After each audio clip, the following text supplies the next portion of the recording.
Khona bemamba yevuna ethe ukuvuka yadlaba kayise sinibingelele sinamukeleke phinaphilane samele khona i1 KZN TV igama lami ke nguphiwe ngokwamthembu sikhuluma nawe ke sisethekwini lika Banana lapho sudla khona siusheba nolwandle size la ngembizo kaNdunankulu size ngomhlangano wesifundazwe obizwe ke uNdunankulu ehambisana nomnyango wezolimo kumhlangano ke wokucobelelana ngolwazi ikakhulukazi ke ulwazi okuyilona ke oluzothuthukisa ke isifundazwe saKwaZulu Natal ngasemkhakheni ke wezolimo sizokhuluma ke noNgqongqoshe walomnyango umama uThembeni nokwamandloba Mthethwa ozothi ke asichazele ikakhulukazi ke ngezinto ezithe zathatha indawo osuna namhlanje siphinde sikhulume naye ke uNdunankulu wesifundazwe iKwaZulu Natal ke umphemba umnumzane uThami Ntuli ke futhi ke azosika kwelijikayo ukusichazela ukuthi ke ngempela ke isifundazwe saKwaZulu Natal zithini ke inhlelo zaso ukubheka phambili nokubheka nje umkhakha wezolimo siphinde ke futhi sahambela ke nomphakathi ke eyahlukahlukene endaweni zasemakhaya ikakhulukazi ke emkhanya kude enyakatho isifundazwe iKwaZulu Natal ukuzwa ukuthi ke lolu hlelo ngabe lusho ukuthini kubona konke lokhu ke sikuthola uma ngabe sithi ke abakhulume. The importance of this gathering is that all the extension officers are here and they are from different districts. They will share ideas, views, and then from there we will be taking a way forward from the challenges, the good stories that are going to be told, climate smart agricultural programs. After the papers that will be tabled, then we will be coming up with some resolution that I will take and run with them throughout the year. This symposium, in fact, is going to enable agriculture to assess the journey that they have traversed and at the same time to talk about different approaches like changing agriculture to participate in the digital economy and the effectiveness of the extension officers all over KwaZulu-Natal so that we mobilize communities to participate in agriculture and to formalize their businesses so that they also participate in the global market. That is what is intended today to ensure that we put together the strategies that will enable agriculture to perform even during this climate change which we're experiencing in the province of KwaZulu-Natal, because it's necessary that even the seeds that we are producing now, they must be friendly to the climate change. We also have Inkosi here and we'll be meeting Amakosi because the other important topic that we need to address is where do they allocate the land for growing the plants so that we'll have the land parcels that are not in fact easily affected by the climate change. I think we are talking about the importance of agriculture in the growing the economy of KwaZulu-Natal and the role that the extension officers, advisors and agriculture can play to turn around KwaZulu-Natal. Lokho sokwamukela kakhulu okokuqala nje umuntu esimaziyo ukuthi nangu uyawusibani bani okokuqala lokho futhi siyamazi entweni ahamba kuzo akukho ndawo lesithola ukuthi la uhambe watsheka wabhekele watsheka cha kuyaphumeleleka njengoba sangena kulomkhaka sineqiniso ukuthi sizawuphumelela kuyoba njengomlomo wakhe ukuthi ufuna kube ukuthi uma ucela isicelo siyawuphumela uzihlekele wena ke ngoba ukuhluleka nje kwabeko. It's very important to have women. I've said here today that we will be having some program where we make sure that youth from age 18 to 35, they are given projects, they are given skills, training, capacity, as well as resources, because we are having a problem of the aging farmers. Then it is upon me that I make sure that I incorporate young people so that they are the future farmers. And we have some programs even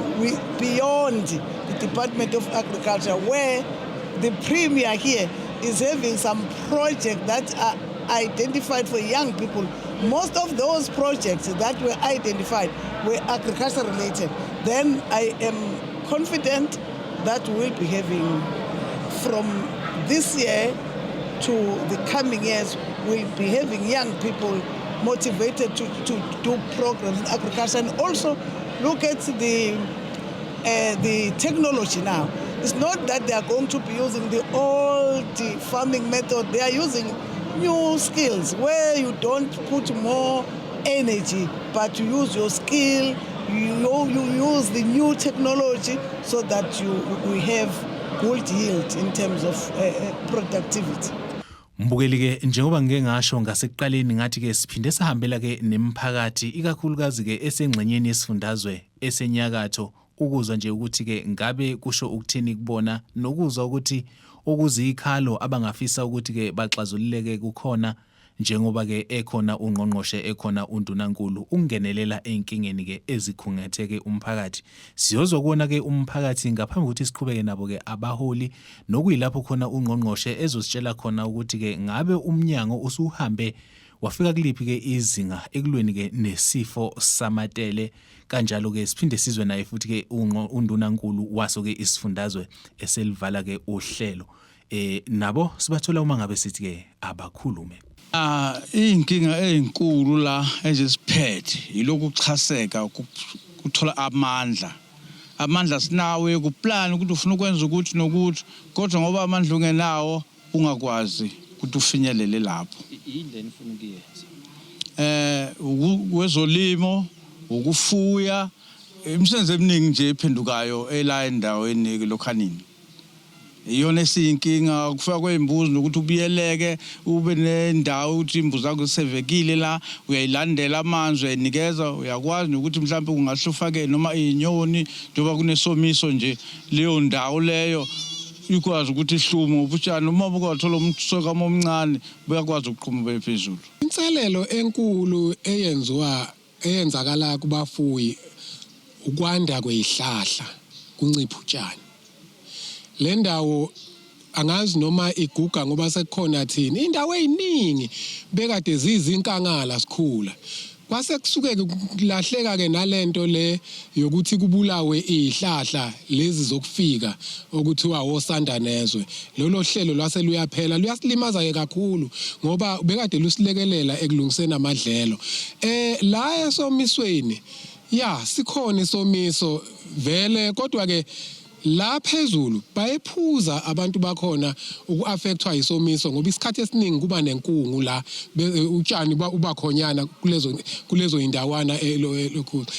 ingakho abaningi bangaphezansi bagcina bayikhuphulele la phezulu ezabo inkomo kodwa into esilimazayo kwengamanzi uyazi ukuthi indawo ephezulu yenza ukuthi amanzi angahlali ageleza ashone ezantsi bese sithola singenamanzi empeleni ukuba leli ipayipi eselokulafakwa la ngicabanga ukuthi in 10 years ago selokulafakwa la elihamba khona la sikhona ukuba nalo liyasilekelela ekhiqizeni amanzi ngabe kungcono ngabe siyantshontsha kulo sikwazi ukuphuzisa nenkomo yiyo lento ke eyenza ukuthi sike sagcina sesibeka inkomo zethu ngale ya ehlanzini laso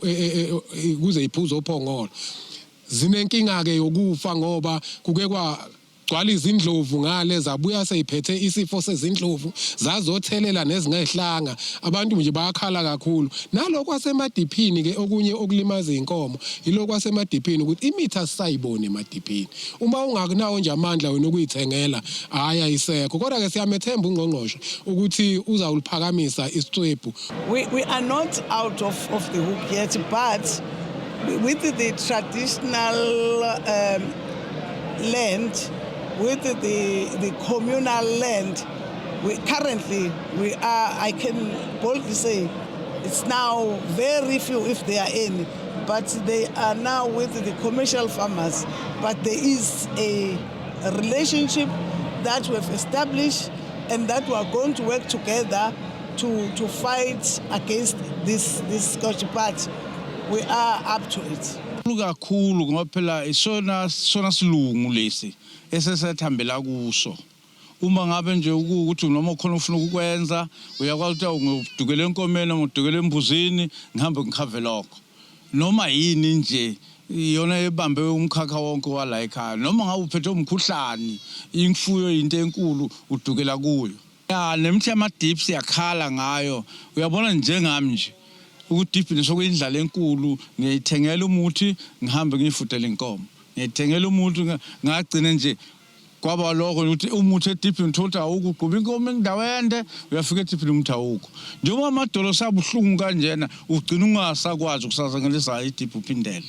ngiyithengela kumuthi ngihambe ngiyidibhela akukhahlemeza kakhulu uyabona nje ngomnyaka kade sisuka la sambe sele Manaba siyokhothisa khona zifike zisiphelele khona ngapha inkomo ezineba intshontshe nje nabantu nje ishume lonke lenkomo khona le yabona ufuka ukhonze le ukhoka inkomo yesomiso ukhoka inkomo yokukhonza yokuzidla inkomo kologcineni sebabundawo lifike nganene imayini ifikile ziyahamba yabona ungaphindi itole bayishonisele olwandle la ungasazi khona ngokuphuma lapha nganene. In fact, the extension officers who are here, they are coming from all over KwaZulu-Natal, from different communities. What is being discussed here will easily reach the communities in the ground, so that even the issue of preserving water and water the plants in a way that will not waste water, in a way that will ensure that during the difficult time of the climate change, our products are surviving. I'm hopeful that easily the discussions here will be tomorrow with the communities. Mbukeli ke kuyayithwe okungapheli kuyahlola ngakho ayilwanga yesabana siliguqisa njalo uhlelo besithi abakhulume sisethekwini eOlive Convention Center nokuyilapho khona besifisa ukuthi sizwe nje ukuthi ke umhlangano ikakhulukazi ke wokucobelelana ngolwazi wesifundazwe uhamba kanjani. Igama lami nguphiwe ngokwamthembu uncedi inyoni encane yashama phiko yandiza. Ngivumeleni ngiguqe esiguqeni sonke siyothi sukuma kube kusuluzayo inkosi inibusise.